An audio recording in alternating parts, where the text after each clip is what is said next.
నాగర కర్నూల్లో ఆ గ్రామం ఒక దేవత, ఆ దేవతకి పూజకి మీ మీదకి తీసుకుంటామని పాపాన ఈరోజు అక్కడ అగ్ర కుర్రాల వాళ్ళు ఈరోజు వాళ్ళపైన దాడి చేసి ఈరోజు పసిపాపని కూడా చంపడం జరిగింది.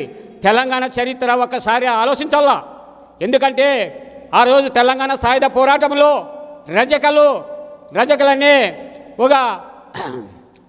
రజకులనే పోరాటము మీరు ఒకసారి చూడాల. ఆ రోజు సాకల ఐలమ్మ తెలంగాణ సాయుధ పోరాటంలో భూస్వాములకు వ్యతిరేకంగా అనేక పోరాటాలు చేసి జనాన్ని కూడగట్టి ఆ భూస్వాములకు వ్యతిరేకంగా తిరగబడిన చరిత్ర ఒకసారి ఆలోచించుకొని రైతులపైన దాడి చేయాలని కూడా నేను హెచ్చరిస్తున్నా. ఈరోజు ఇంత రంగా దాడి చేసి ఒక పాప అడ్డం వస్తే ఆ పాపను తన్నడంలో ఆ పాప కింద పడి చనిపోతే అక్కడ స్పందన లేదు.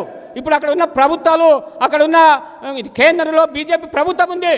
మాకు బీసీలు మేమంతా హిందువులమని చెప్పే ఆ కేంద్ర ప్రభుత్వం ఇప్పుడు ఏం చేస్తుంది? ఏ పార్టీ వాడైతున్నా ఎవరైతేనేమి కానీ అక్కడ ఉన్న రజకులపైన దాడులు చేస్తున్న వాళ్ళని ఖచ్చితంగా శిక్షించాలా. ఈరోజు ప్రతి ఒక్కరూ హిందువుల పేర్లతో ఈరోజు దేవుని పేరుతో దేవుని దోసుకుంటున్నారు, మతం పేరుతో మండలి కప్పుతున్నారు, కులాలను కొండు కొట్టి ఈరోజు బతుకుతున్నారు. ఎస్సీ ఎస్టీ బీసీల మైనార్టీల పైన దాడులు జరిగితే ఈరోజు సాకల ఐలమ్మ ఏ విధంగా తిరగబడిందో ఆ విధంగా తిరగబడక తప్పదు, బుద్ధి చెప్పక తప్పదని నేను గిరిజన సమాఖ్య రాష్ట్ర ప్రధాన కార్యదర్శిగా రామాంజనేయులుగా నేను హెచ్చరిస్తూ ఉన్నాను.